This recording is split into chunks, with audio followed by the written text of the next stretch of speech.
Any plans for an updated video on the new Parker Urban? Well, I don't know if I have any immediate plans for that. I was initially thinking, yeah, that would be a really good thing to do. And then we got back ordered on the medium nibs. So all I have is the Parker fine nibs. Go figure. I think I have like one medium that I got as a sample when they first came out, but as far as like the shipment of being able to offer them on our site, you'll see all the medium Parker Urbans are out of stock.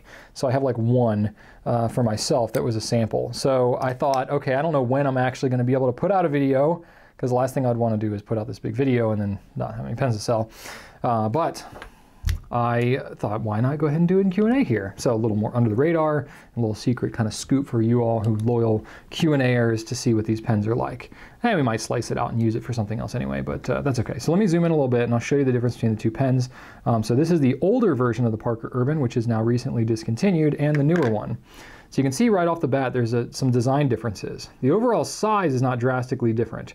The new one, which is in this what's called the Vibrant Blue, but it's really like a kind of a turquoise teal color.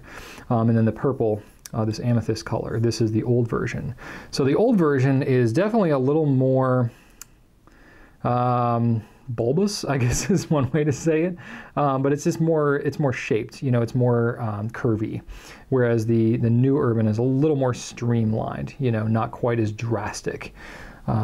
Going up there. The center band has been redesigned. The finial has been redesigned. The finial, it's not drastic, but it's a little bit different, a little bit slimmer at the top, not quite as pronounced.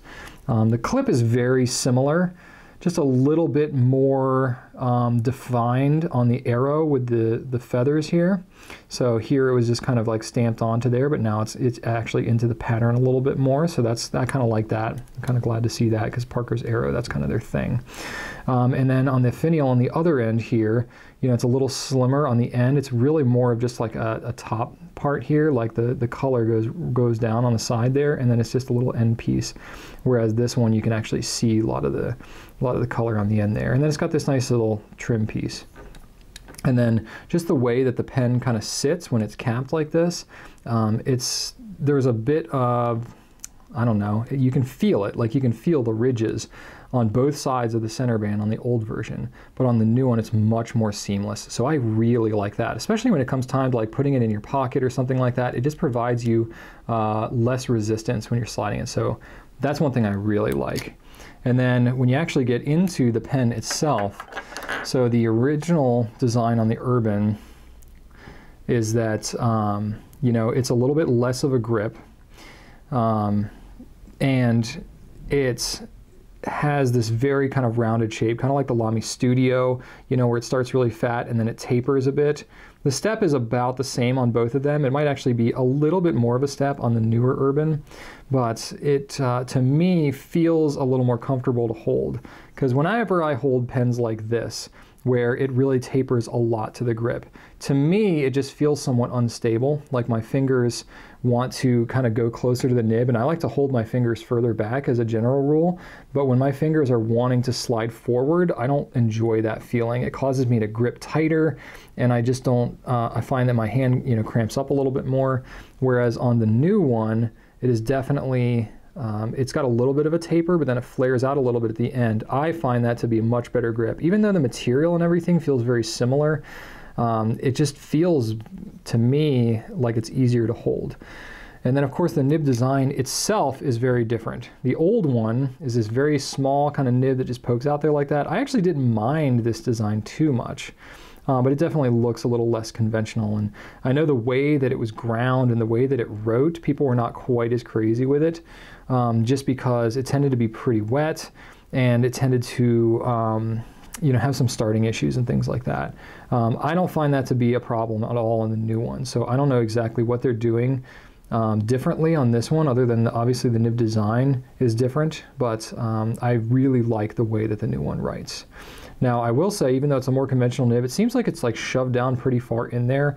I don't know if you could actually pull it out. It seems like it's kind of a number 5 size nib, but I have not been able to yank one of these out of here. So I don't think it's interchangeable or anything like that. And then if, you know, both pens post pretty comfortably. So It's got, the new one especially, it's got this one point where it'll kind of hit and then you got to press it on and the cap like really locks on there pretty tightly. And if you look at the old one, it doesn't have as much of a positive kind of stop. It will grab on there, but then it will quickly kind of ungrab. So I don't feel quite as, I mean, it's still fine. It still will hold pretty well, but you got to kind of stick it on there. And I don't feel like it would, you know, long term maybe be quite as strong as the newer version here. And it just kind of looks really streamlined. So it's really a matter of personal taste as far as the design itself goes. The colors are definitely kind of cool. So there's just, you know, all kinds of different colors on the new Urban. We're picking up like 3 or 4 of them to start. And then there's like a premium version as well that costs even more, that has some designs in it. Like one, this is what I bought as a sample as well. This is the IM, which is a different model. But the premium, it's kind of like this, you know, etched, indented kind of thing. It's not etched, it's like physically engraved in there. You can feel the ridges with your finger. But this is, this kind of design is more like a premium design. You're gonna pay like 15, 20 bucks more to get this kind of design than you would over just kind of the conventional color. So they have some of those types of things on the Urban as well. We're starting out just with the regular newer Urbans, not the premiums, but that's certainly something we could do if the pens do really well and there's a lot of demand for the premiums. We could certainly get into those. And then as far as actually inking it up and writing with it, let me zoom out just a little bit so you're not staring at my teeth. The one thing that I'm not like super crazy about is, you know, this is a pen in the $60 range, $50, $60 range, and you're not getting a converter with the pen. I really wish they would include it with it, but alas, there we are. So we have that as an add-on option on our site. And the Parker converter, it looks kind of like a standard international, but it's not exactly the same. It's a proprietary one. It takes Parker cartridges as well, which the Parker cartridges are nice and long. That's kind of good, except they only have like 2 or 3 colors. It's just not a lot of diversity there. So the converter it works like every other kind of converter out there. And then if you want, I'll go ahead and ink it up. What the hey. I have one of my favorite inks right over here that I would like to use, Diamond Marine, which I think is such a great match for this pen specifically.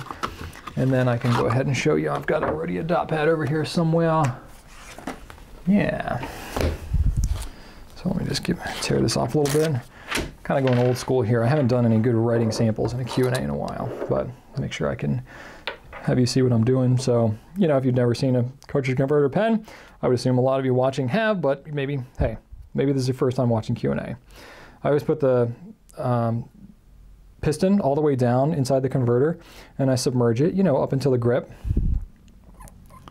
So just go slowly with it. I have inked up this pen before. It's not my first time.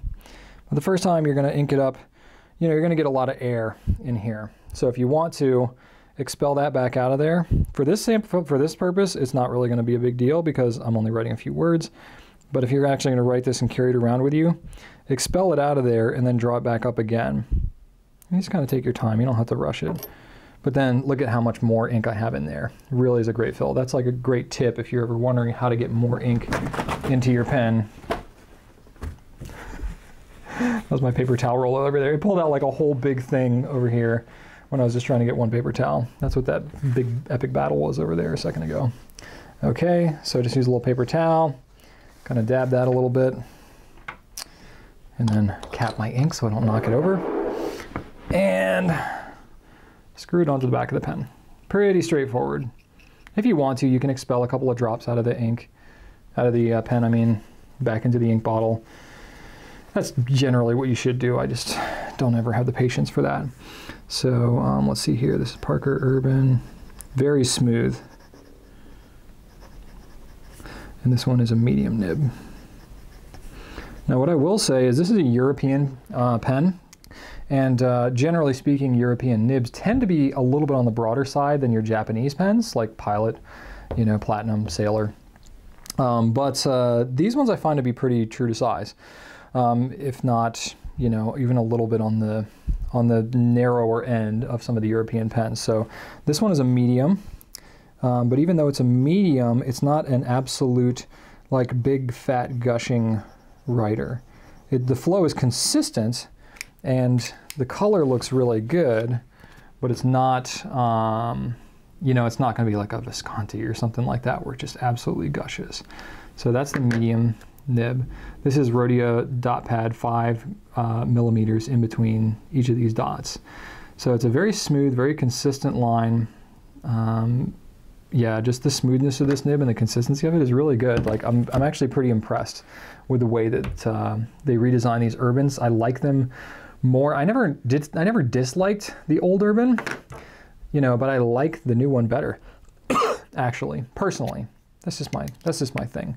I'm glad I have a couple of the old ones though, because they're kind of a more unique style. This one's a little more conventional, but I think it fits. It's a pretty modern looking pen. So, you know, all in all, I say, you know, Parker did a pretty good refresh on this. I think they did a good job. The fine nib especially is actually pretty functional. So I think the fine nib is actually going to be fairly popular. So if you are in for a pen in that kind of that $50 price range, I definitely think these are worth a look.